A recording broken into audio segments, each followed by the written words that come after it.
Les textes sont à faire voir aux techniciens qui n'ont de la technique que pour ne pas s'en servir. Ce texte est clair et se fait remarquer par son évidence. Le développement dont parle Marx ne s'est pas fait en entonnant des hymnes de fête. Le capitalisme, nous le savons, est inhumain. Un certain socialisme aussi. Peut-être que Gogol, qui a connu l'âme russe à son point de rabaugrissement extrême, eût-il donné raison à Staline. Mais ce n'est pas là que se situe pour nous la question. Ceux qui croient rassurer en réanimant les tendances moribondes de l'humanité se trompent. Il faut savoir que le socialisme et le capitalisme sont des pratiques de développement. Le socialisme est un peu plus que le capitalisme et un peu plus que son extravagation soviétique. Que donc le nègre ne chantera son chant le plus beau qu'une fois débarrassé de toutes les raisons de ses pleurs.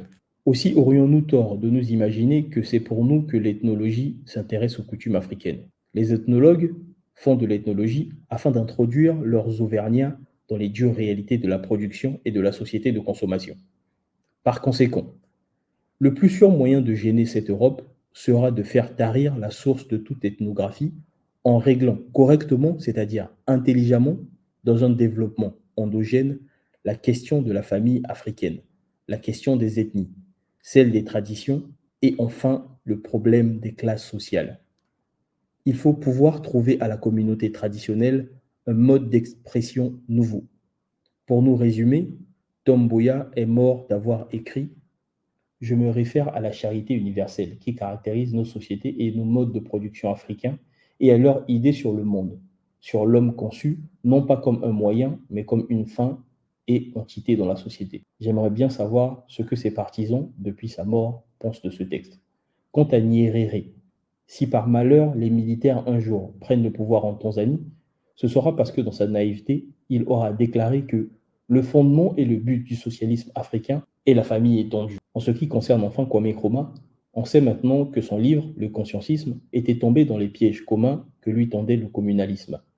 Il eût pu nous épargner l'affliction dans laquelle sa chute nous a plongés s'il avait été plus lucide vis-à-vis de cette société féodale qui d'instinct savait, elle, que son socialisme n'était pas, comme le prétendait le conscientisme, la réaffirmation en langage contemporain des principes qui sous-tendent le communalisme.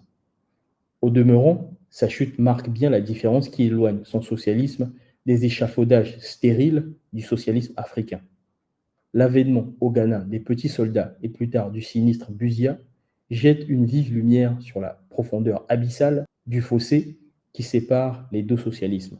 Le socialisme de ceux qui, selon Badian, sont profondément acquis à l'idée d'une construction socialiste et le socialisme de ceux qui, implicitement, optent pour le capitalisme et le néocolonialisme. Au reste, Senghor, en écrivant « Nous avions déjà réalisé le socialisme avant la présence européenne », c'est bien qu'il ne prophétise nullement la cité de demain qui renaîtra des cendres de l'ancienne, mais qu'il utilise un ignoble subterfuge faisant de l'État qu'il préside le continuateur de la communauté africaine.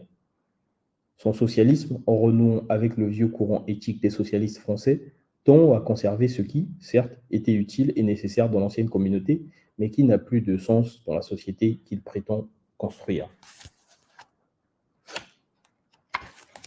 Ce socialisme harmonien, qui s'est débarrassé de la lutte des classes par un suprême renversement dialectique emprunté à Teilhard de Chardin, a pour ultime signification de subordonner l'énergie physique à l'énergie psychique, de considérer l'esprit comme l'étoffe des choses.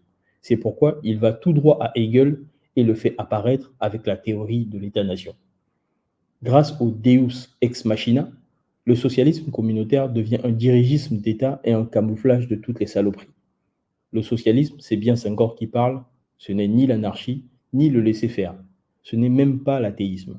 C'est l'organisation rationnelle, parce que harmonieuse, de la production et de l'échange au service du développement de tout l'homme et de tous les hommes.